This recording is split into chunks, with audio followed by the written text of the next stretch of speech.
They're fighting. Odin's fighting, man. It's crazy. Okay, so Odin's in his battle form, which is freaking intense, and Kentoki has that symbol that we figured out what it is, what it is in here, the primordial god symbol that it is, which is like, how did he get that? Well, they can't. Brunhilde essentially says what it is. So let's just dive right into the review, shall we? Because this chapter is insane. And also, I call that Simu did win. My boy, what? sorry. Let's go in. All right. So yes, this light's coming from Simu. Not Simu. Sorry, Kentoki. Coming from Kentoki, and people are saying, yeah, it's coming out from him. It's like a light from God, essentially. Which is like, when I first was reading, I was like, what in the world? Like, what's going on here? But of course, we get some information about that. As even Odin's like, you say you inherited the will of Gornir. The only human garbage like yourself is absurd. And Kentucky, he's like, I ain't lying. You'll see in a sec here, his blade on his axe gets bigger with like energy. And he comes in right at Odin. Odin, backs up and he's like, "What this power?" Which is obviously a power from a god, not just a normal god, but a primordial god. As he's surprised by this, as Kentoki just continues his essentially his ferocity. Sorry, it's a bit late here. As he continues to attack, and again, Odin blocks it, and Kentoki thinks he got him on the ropes, but then Odin starts enchanting a spell, which I could try to say it in the Norse language, or I could read it in the English translation. But let me try Norse. Let me try Norse translation. Israr, Gardor, Bosro, Bor, Gukoshar, Mark. I'm not going to continue no more. I don't want to disrespect anybody, any Norse people that may be watching. I'm sorry. I butchered that. I'm legit sorry. I'm not joking. I'm for real. I'm gonna try no more. All right. I don't even feel like I'm pronouncing the correct words when I actually know them. All right. So my apologies. All right. But essentially, Odin says some enchantments. Since Kentoki knocking back, slamming against the edge of the arena, but he doesn't seem to be all that damaged. We don't see no blood spurting from his mouth or anything. It just seems like he just slammed, and everyone's like surprised. Like, when will it happen? Like, Odin didn't even really strike at him, and it just happened. We get Sakazuki, Kojiro Sakazi, Kojiro's input here with Masashi, and we see Holok. Did I say Holok? Hearse. Sorry, I am so sorry. Hearse. I don't know why that's like my top 3 waifus right there. How did I get her name mixed up with Hulk? And they're like, wonder world's going on here. Like, how was that able to happen? And then right there we get Zeus bulging up, and I was like, at first I was thinking, is he just this excited from this fight already? But no, he is furious. He's like, how in the world does this human have a primordial symbol, a symbol that shouldn't even be existing anymore at this point? What is he? Because he's getting furious. Like, is this a god fighting for the humans essentially?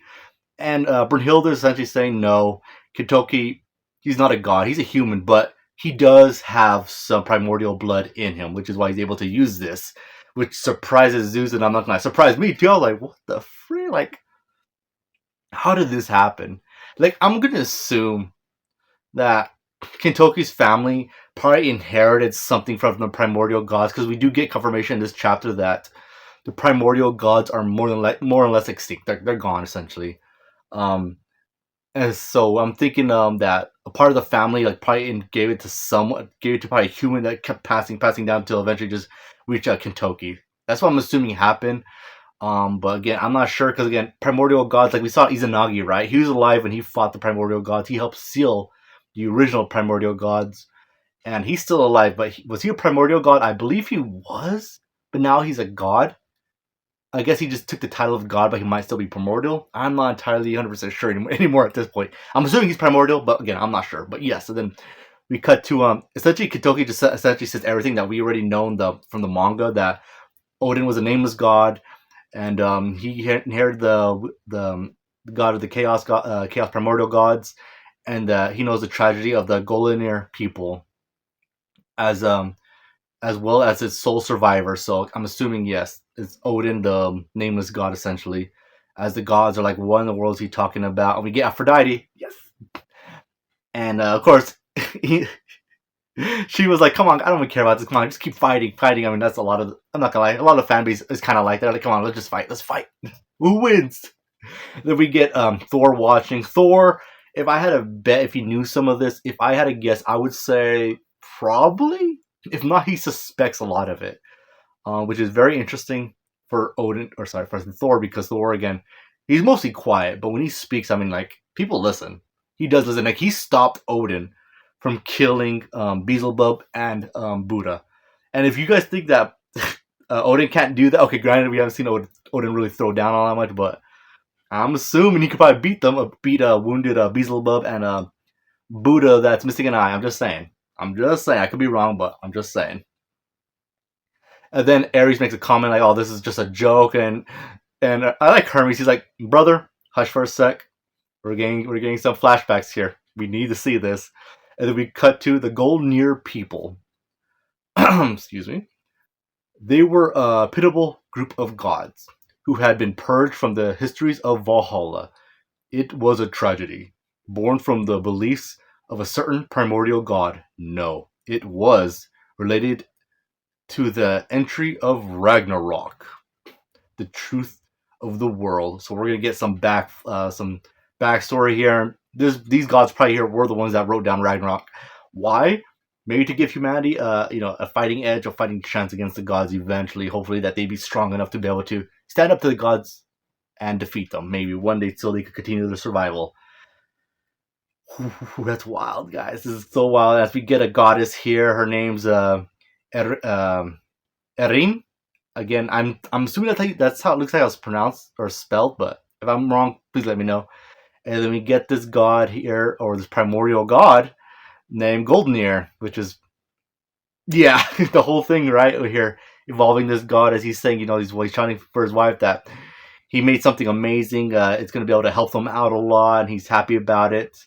And she's congratulating him, and she says, when you get so excited like this, you're like a kid. And he's like, well, yeah, I mean, I get so excited creating something that no one's ever done before, no one's ever seen, and I'm just excited to what it is. And he does say that it's he's thinking of naming these things Jar Gripper, which, forgive me if I'm wrong, is that the gloves Thor wears?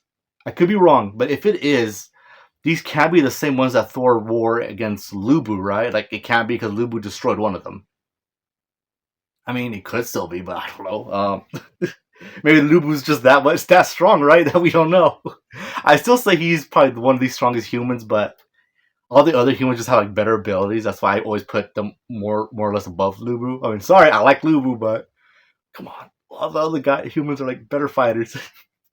And this god's just happy, as the narration continues. This god would later be written about in the forbidden text, the Book of Goldenir, a primordial god. That was Goldenir. And end of chapter. So, what in the world's going on here? We're gonna get some major backstory here for sure. I think we're gonna get probably almost everything we're gonna need in the end, because this round does seem like it's gonna be the last round, like for sure. Which is interesting because remember we still need two more. Well, we could get two more fights. Like if they want to push it, we could get two more fights with Rasputin and Anubis and Nostradamus. All right, who we're gonna get? I don't know. But again, they set this up like this literally could be the last round, because when we got Kentucky, merging out all those people around him, congratulating him and wishing him luck that he's got this. Not congratulating him, wishing him the best that he's got this. He's gonna end this, and we got some great, all the characters, like especially Eve and the sons, and then Adam. At the end, I love that. Mention Leonidas, Nikola Tesla, Simu, not Simu. I'm so sorry. Raiden, he's a sumo, so that's why. But yeah, again, overall, this chapter I think was freaking fantastic. I'm giving it a 9 out of 10. It's a banger chapter, and we're getting some more major lore. It's cool, and we got some explanation on what in the world Kentucky has, but we'll see more when it plays on into the future, right? And of course, my money's on Kentucky. Kentucky's gonna win this. Do I think he's gonna win? Yes. Is he probably gonna win? Probably not. But anyway, y'all take care and have a good one.